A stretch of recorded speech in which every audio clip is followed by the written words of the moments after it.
I welcome you all on the eve of the auspicious occasion of Raksha Bandhan.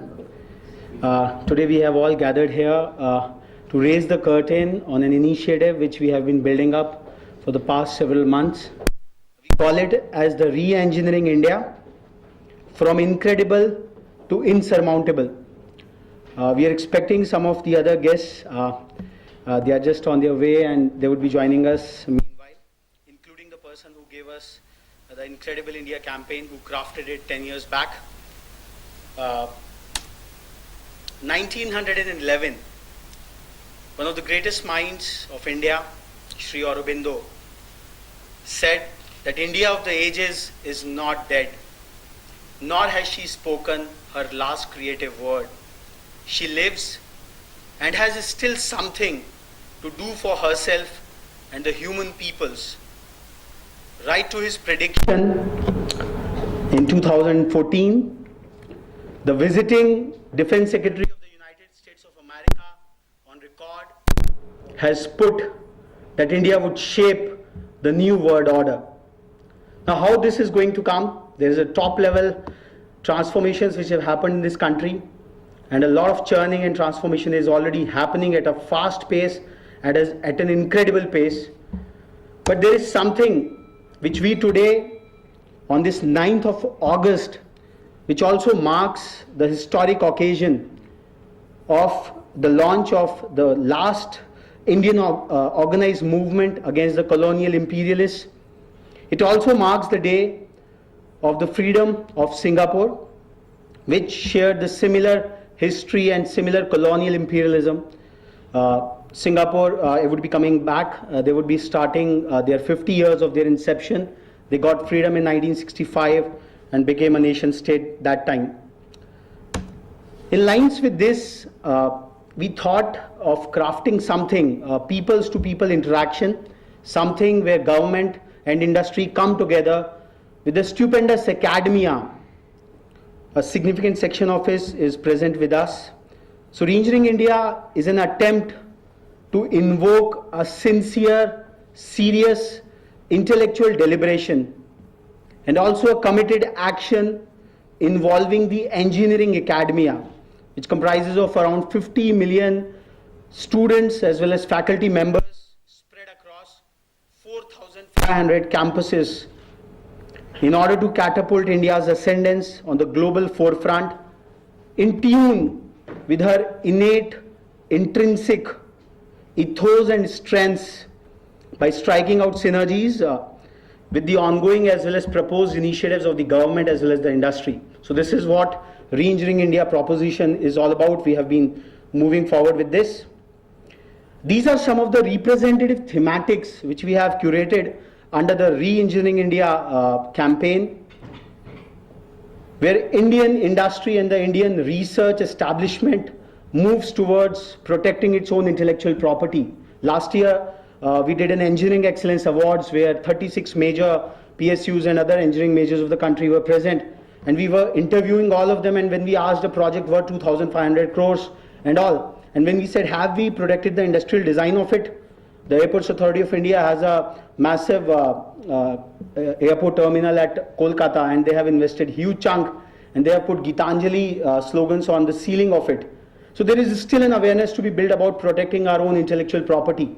In the financial year 2012-13 alone, a whopping amount of money went out of this country in terms of royalty payments and trademark payments, which something we should be really wary of. And some of the Indian industry majors are advocating for protecting the India's IP assets. Creating global Indian brands is something which should be very, very high on the agenda, which we want to push through the Re-Engineering India campaign. The penetration of the developmental schema, which is getting more technological oriented. So we are in the process of setting up centers for local area development at one of the other campuses, so that the students in their first year, second year, third year can go out and look for the real problems which India is really facing, the solutions for which have to really come from the grassroots. So this is also one of the major areas. Reining in the current account deficit, where reckless imports we have been doing. In fact, we have funded 3-year worth of budget of the Chinese Red Army. So that is the quantum of our trade deficit with China. Swadeshi in its newer form, because world over advanced countries are someone who don't consume even the fast moving consumer goods from alien countries.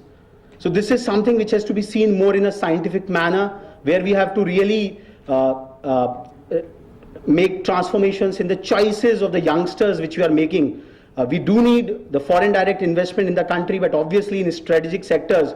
But some things which the governments cannot do, probably social ostracization and the Swadeshi and boycott movement, which were launched in a century back and which became the bedrock of India's freedom struggle. So in this today's economic imperialism which is happening across, so in its new avatar, if we can do some of these campaigns, it will be really great. Edu India, NG India and Project Swadesh, I would be talking at later parts. Defense is something which we really need to look into it. 2 lakh crore plus of the India's defense budget, a significant section of it we import, even the small arms and ammunition. So we have to promote a large amount of research and development in defense. This Kargil Victory Day, Engineering Watch organized a small defense research forum where the scientific advisor to the Honorable Raksha Mantri, he envisaged his view as to expanding research and development in Indian campuses across the board. eGov Campus is one of the initiatives we have been running for the last 1 year, where the idea was, can the district magistrates and the district informatics officers take the assistance of the huge 4 lakh plus students of computer science and engineering studying in 412 odd districts of the country. So it was taken up very well. The program is building up in its right earnest.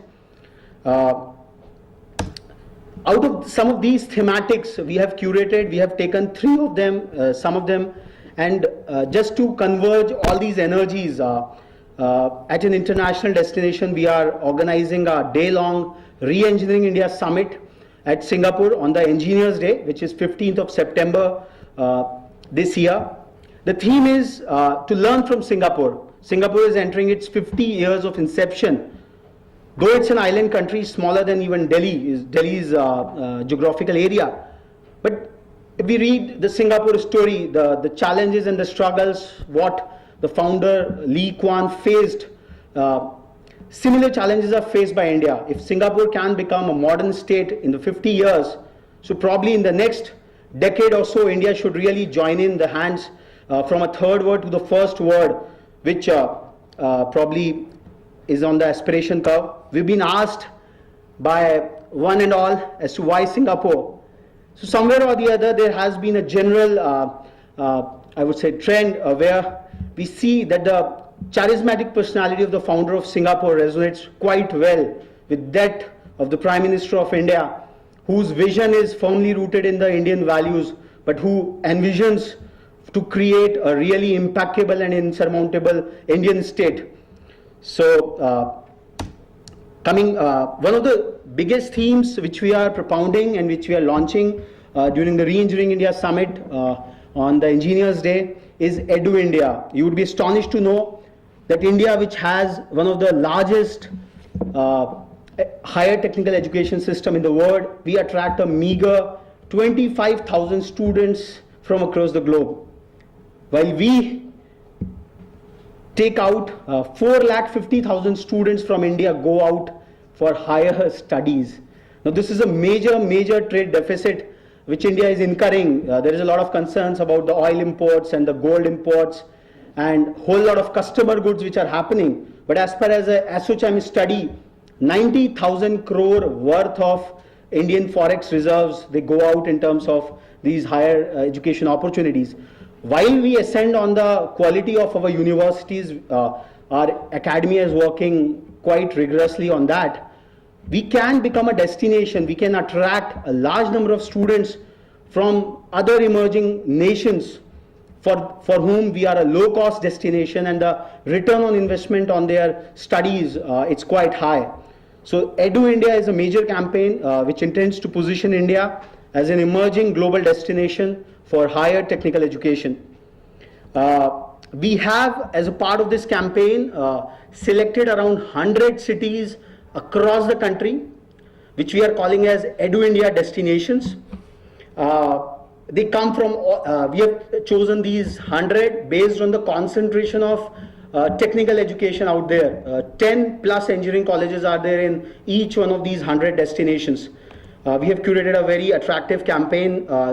So we are merging the incredible tourism part of India with the insurmountable educational spine of the country, which India has created in the last 2 decades.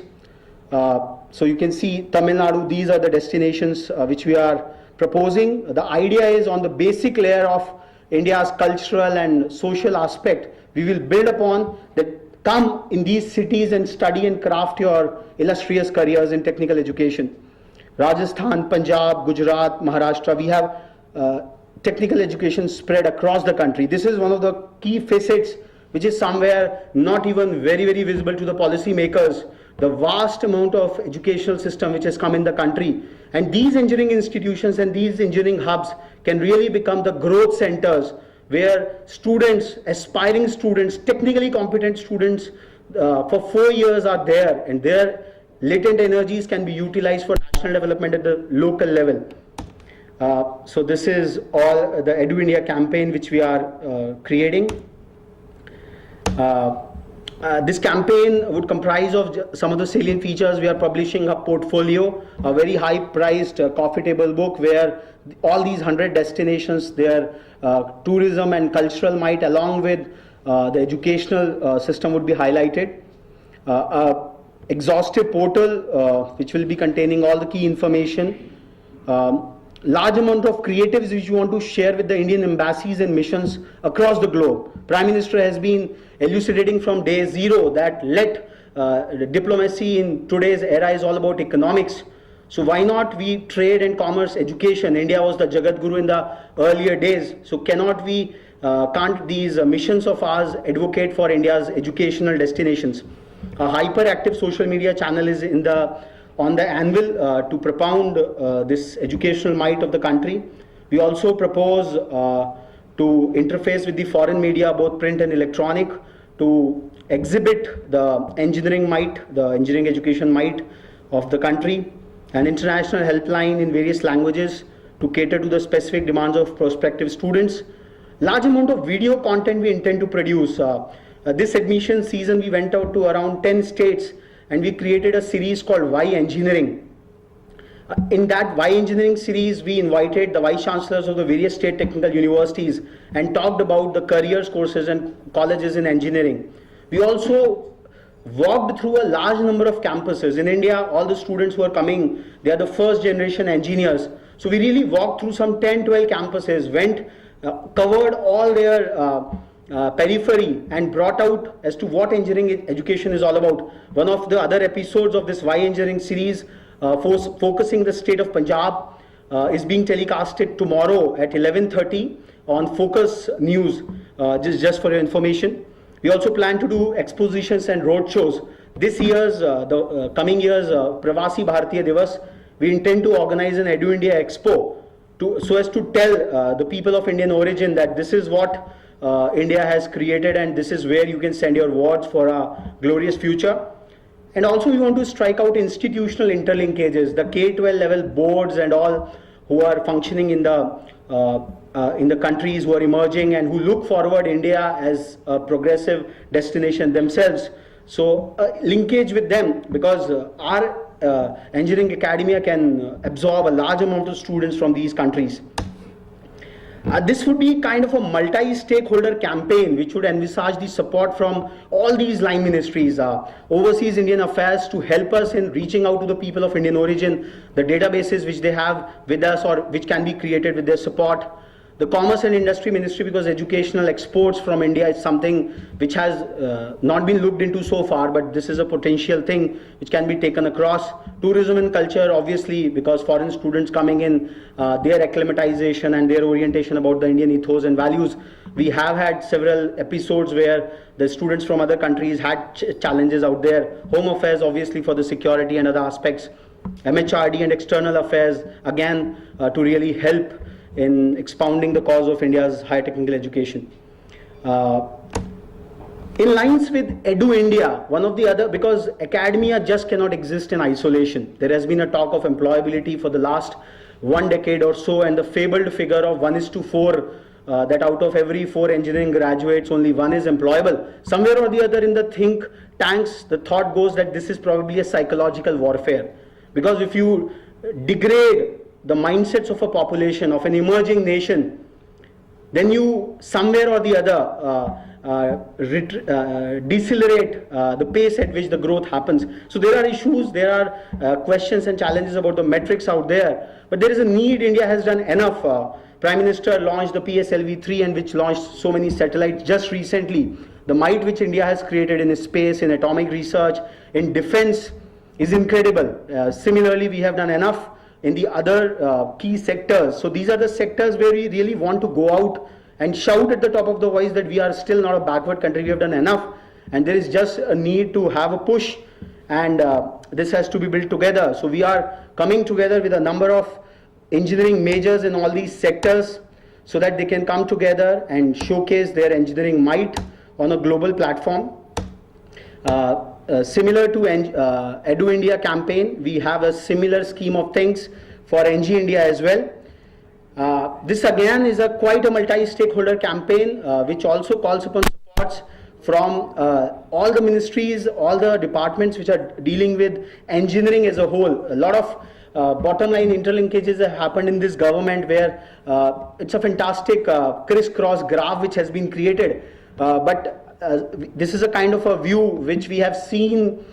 We see the whole world from an engineer's perspective. So this is what the whole government of India, or the departments across, we have put it in 9, 7 and 9, again 9 clusters which work quite closely. It is very interesting that in India still the scientific community is not very well integrated with the engineering community, and that too with the industry. There are huge, small gaps. If they can be plugged in, we certainly have that power to really unleash the insurmountability of our country. All this needs to be somewhere done by attracting our talent which has really outflown from this country, people who have done fantastic research, people who are heading a large number of organizations across.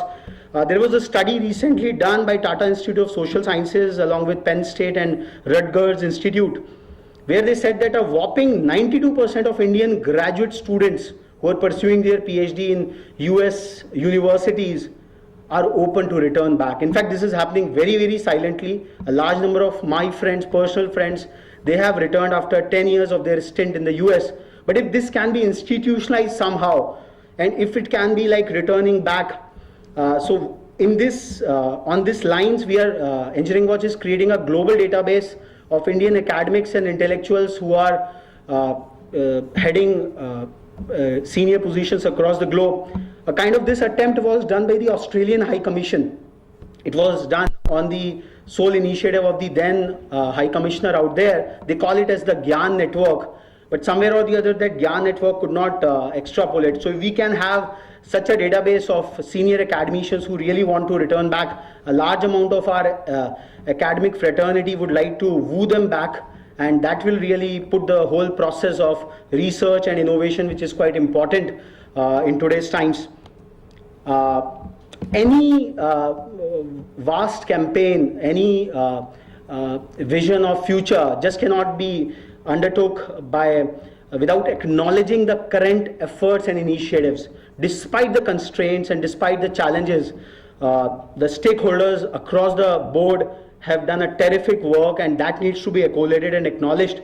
So in due recognition of the same, we are also having quite a significant chunk of awards which would be given away during the Re-Engineering India Summit.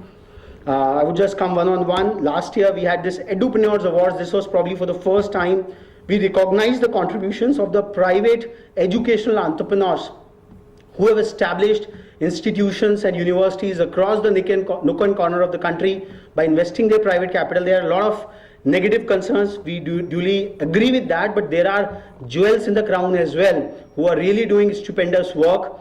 This year again, we are recognizing these edupreneurs on the learning ecosystem which they have created, the innovation framework which they are nurturing, and the inclusiveness of the education which they are imparting. So Edupreneurs Awards 2014 would be given away during the Re-Engineering India Summit. We also would be recognized some of the best schools of India based on their pedagogy, innovation and employability. All through our conversations, it came out that employability, the attitude towards working and striving hard really comes from schools. Senior Vice Chancellor, they have said that I cannot do a magic in 4 years. I cannot do away the 12 years of schooling. So this is something which has been taken care of. For the first time, Engineering Watch also included the state boards in India's so-called, the last narrative of it. School education was only limited to some of the national boards, CBSE, ICSE or IB or whatever limited number of boards. But for the first time in Best Schools of India 2013, we got inputs, we involved the school boards, the state school boards. And the state school boards came and they fought neck and neck with the other these Ivy schools and all, and they really won a lot number of prizes last time. So Best Schools of India awards would also be there during the Re-Engineering India Summit.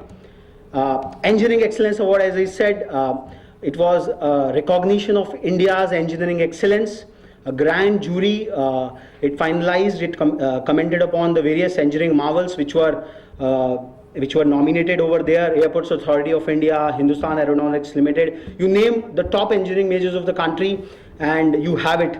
We also created a website, engineeringmarvels.in, to recognize, to highlight the engineering marvels which are created by the Indian engineering majors for the students at large. This year, these awards would be given away under 3 categories of intellectual property, research and development, and innovation. So these are the Engineering Excellence Awards Part 2. These were some of the major engineering majors which got awards last year. With the change of regime, with the change of waves, there is a need to recognize and acknowledge the silent icons who had been motivating and who had been creating a solid foundation for the country. Pandit Deen Dayal Upadhyay happens to be one such avid thinker under whose auspices a large significant chunk of people have been working, erecting institutions and doing grassroots works so that the country doesn't fade away. Recognizing his incredible contributions to shaping an alternate intellectual undercurrent in the country post-independence, Engineering Watch has instituted Pandit Deen Dayal Upadhyay Awards for Re-Engineering India. These awards would be given away in the categories of governance, society, economy, technology and development. India has, as we said, has been seen from an alien eye for a large amount of time. The idea of India, imagining India, reimagining India, these have been the kind of themes which we have been seeing in the intellectual circles for quite a while.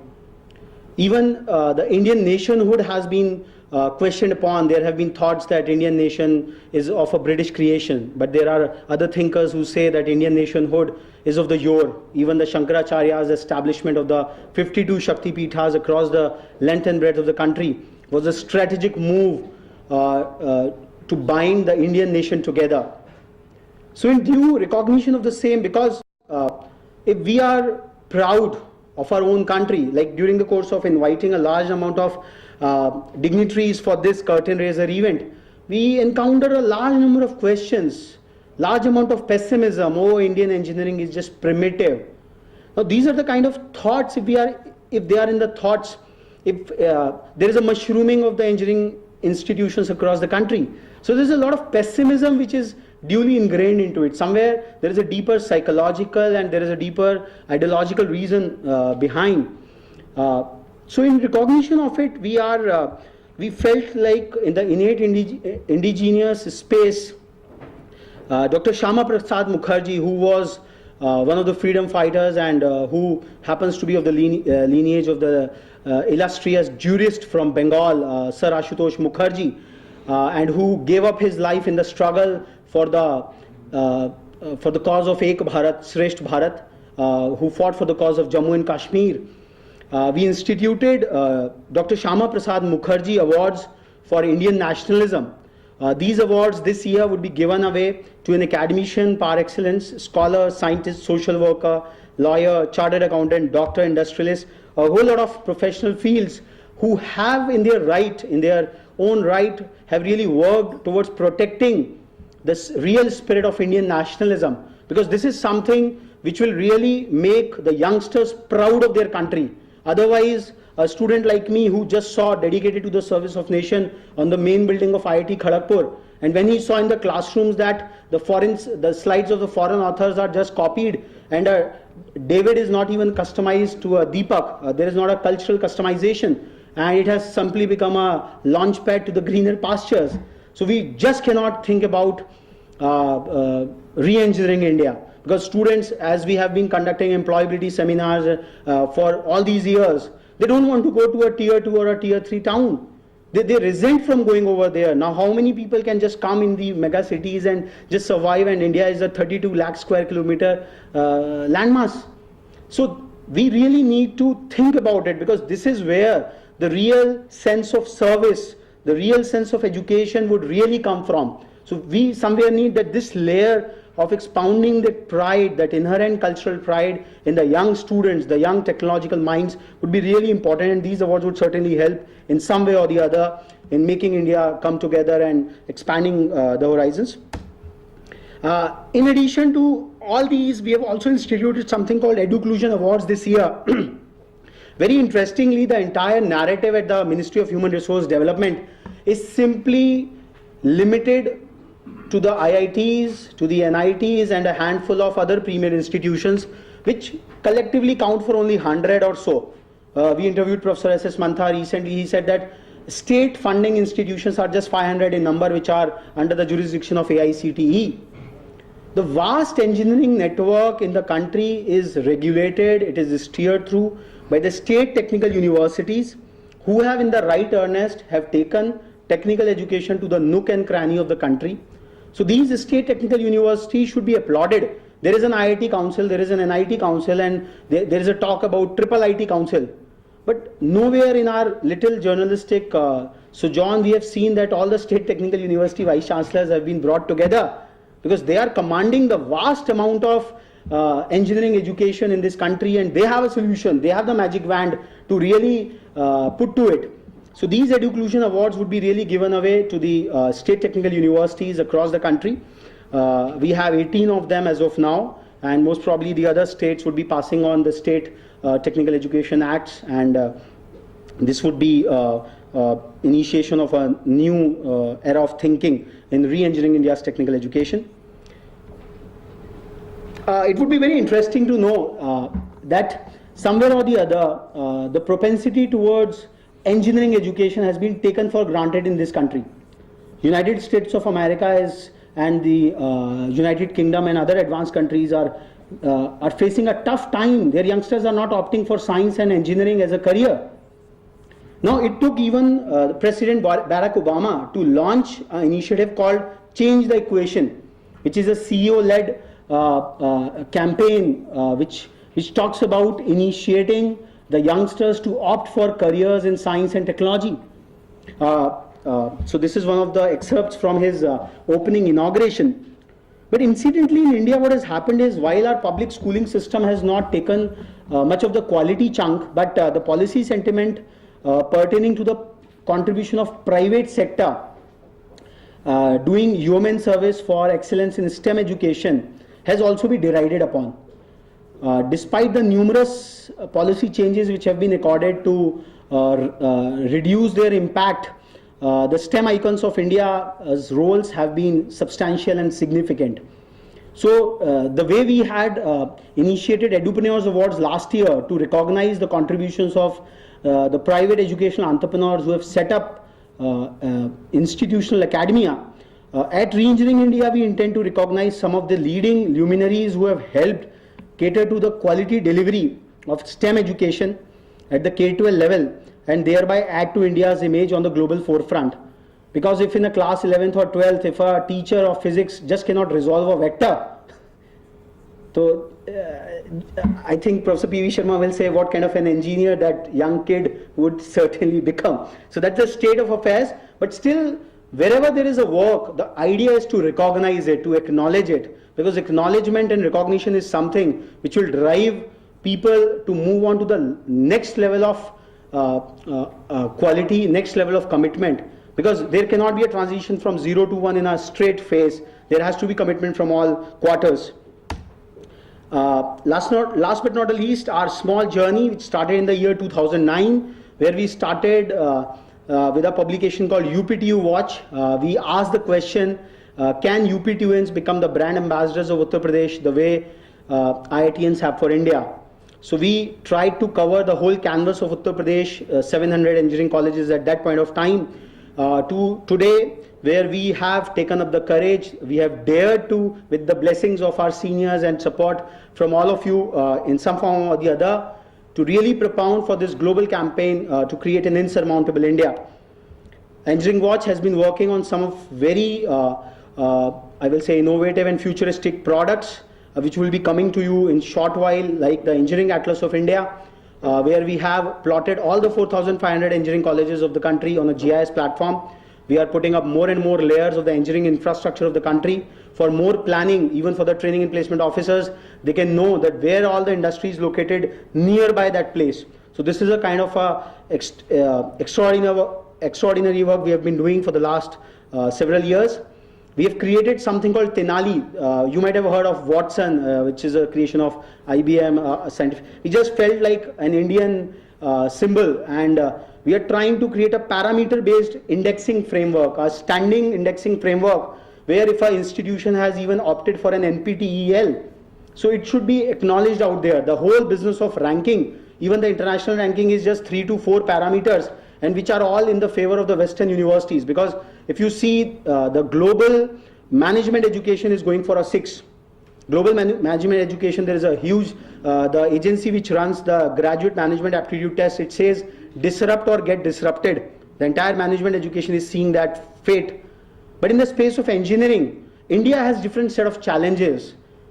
Running an engineering college in a tier 3 town where electricity is not coming over, and where a corporate honko doesn't want to travel and they just want to put up their I will say placement indices just by visiting. For Uttar Pradesh, for them is just Ghaziabad or even up to Meerut, not beyond that.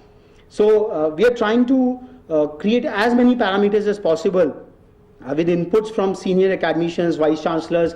We have recently launched something called a student satisfaction index, which is based on 48 parameters. It has been designed socially with a lot of parameters coming across, and this will be a kind of a standing ranking coming across. And it is not 1, 2, 3, like various institutions of various genres have to be compared differently. The one size fit all approach was never the Indian thought and can never be an approach for the whole world. This is entirely an alien thought which has been indoctrinated by us over the years. In due continuation of that, on the forthcoming World Tourism Day, we are organizing a national skills roundtable at Aurangabad, Bihar. We have with us the Honorable Convener of the Re-Engineering India Summit, as well as the key host of the Skills Roundtable 2014, Shri Sushil Kumar Singh ji. Sir has been patronizing the Engineering Watch initiative for the past several years. We have kept the theme as harnessing the hinterland. When we had launched the Engineering Watch version of our magazine on Engineers Day 2 years back, sir was vocal enough that जो बढ़ई, जो कामगार हमारे प्राचीन समय में हमारे देहातों में काम कर रहा है, वह भी तो एक इंजीनियर है. So his pet theme, he has been championing it for quite a while, and interestingly, this union budget, the Honorable Finance Minister has put in a provision for empowering these conventional skills. So there is a need for the policy planners and all the product developers to really look things from bottoms up. So we are taking the huge entourage of all of them, taking to the town hall of Aurangabad, Bihar. It would not be as cozy and comfortable as this Eden and Hodges Hall, but still the outcome of it, I feel, certainly would be astounding. I would be requesting sir to touch upon this when he gives his presidential address this evening. We have been working on a key number of, like Why Engineering I talked. It's a whole televised series which got a massive accolade this year. We would be releasing a huge coffee table book like which career and which course to choose from. There is no pre-counseling. Counseling is just the option of the branch. But there is no institutional mechanism in the country which tells a first-time engineering student कि भाई, this is your engineering aptitude and this is what you have to get into. Employability has one of the key theme which we have been pursuing. We would be doing National Employability Summit Part 3 this 27th of November. This year's theme has been mentoring for employability. There are tools available across where, like on the primary education, there have been campaigns, each one teach one. So why not an engineer mentor another engineer? I tell you my case study. I got admission at IIT Kharagpur into a dual degree program where computer science and information technology. I was told by the JEE committee in 1999 that you would be given BTech in computer science and engineering and MTech in information technology. All through my 5 years of my stay at Kharagpur, we guys of the dual degree program kept on exploring what is the difference between the two. So if someone senior of ours could have interfaced with us directly, he could have told about that IT is just about the applied part of the computer science which you are reading about. So there are some very small questions, very small concerns of the youngsters. If they can be resolved right in time, I don't think that the issue of employability which we have been harping upon and which is somewhere to our conviction and to little understanding of the whole ecosystem which is working, not more than a psychological warfare. Our kids, our students are really astounding, they are really working, they are really not getting the right challenges and right motivation and orientation. Educational technology, EduTech, we have with us Mr. Anish from Pearson. He would talk more about how educational technology has been helping in expanding the quality and access of higher technical education, explaining a red-black binary tree, many of you will, how to load balance it and how to showcase it across, and the time which is spent on drawing something on a blackboard. Professor Sharma would agree with me that use of educational technology will really help, but how and when is something which we really talk about. Educational technology should not be imposed upon the educational institutions just by the awe and reverence of it. It has to be really adopted by a need generation mechanism. So this is something which has been our line and length. So these are some of the other like 5 elements of nature we are conducting. We have with us Mr. Pavadia. Pavadia sir suggested like Panch Tattva, whatever you have been doing. So do something on sustainability, because water, garbage, this is Shiti Jal Pavak Gagan Samira, 5 elements, because sustainability is going to be the buzzword and the cause of concern across the globe. The whole shift, the whole, there are studies that the whole shift of globalization or the 300, 500-year-old imperialism, colonialism, it was all because those nation states just elapsed. They just ran out with their own resources and they had to hunt and go outside for getting their own resources over there. So sustainability has to be a major agenda for the engineering and the technological community to create sustainable livelihoods for ages to come. Last but not the least, it's very important, this New Year's Eve, we are acknowledging the importance and of the academia. We are calling it as the fifth estate, at par with the legislative, executive, judiciary and the media.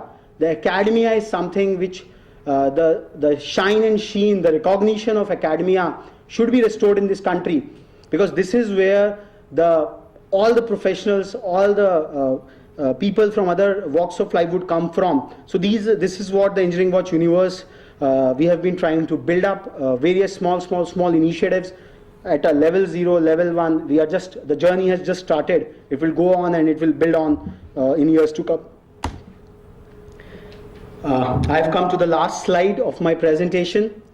The term re-engineering resonates and reverberates change, transformation, and a new differentiated approach and paradigm.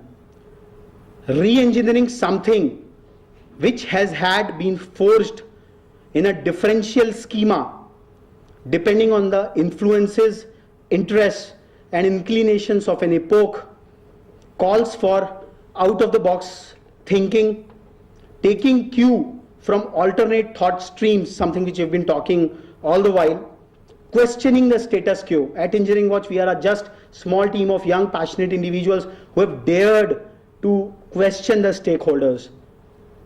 The pride with which I can say, the real pride of it, the knowledge-based pride of it, that I belong to India, I am an Indian, the way an American has its background with it. So questioning the status quo and reasoning out a smooth, stout and significant transition for betterment. So this is our humble effort, our humble proposition our humble drive towards re-engineering India. We seek all your support and suggestions in this humble drive of ours. And I would just end up with a small clip which summarizes the entire spirit of it in a short film. And I'll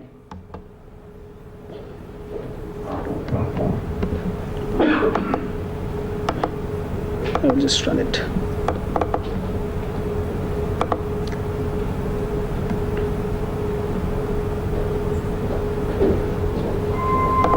India of the ages is not dead, nor has she spoken her last creative word. She lives and has still something to do for herself and the human people. These stirring words of one of the greatest Indian minds, Sri Aurobindo, speak volumes about the need to re-engineer India by looking into its innate creative genius. Be it governance, be it economy, be it development, be it society, or be it technology. India for ages has largely been seen and is steered through from an outsider's perspective. Our first necessity, if India is to survive and do her appointed work in the world, is that the youth of India should learn to think on all subjects, to think independently, truthfully, go into the heart of things, not stop by the surface. Engineering Watch, India's most prestigious community of engineering stakeholders, has thereby taken upon itself the task of invoking a sincere intellectual deliberation with the objective of re-engineering India's governance, economy, development, society, and technology. This Engineers Day, several eminent personalities from various walks of national life would speak out their minds to a select gentry of entrepreneurs, school principals, engineering leaders, district magistrates, district informatics officers, and municipal commissioners, along with a host of other change agents who are silently re-engineering India's destiny. Singapore has a special place in the history and future of Asia to have emerged from a third world nation to one of the most advanced nations of the globe. Re-engineering India would thereby need a lot to learn from this city nation on the eve of its golden jubilee year of inception. Engineering Watch welcomes you to Re-Engineering India 2014. For more details, visit www.reengineeringindia.in. I thank you all for such a patient audience.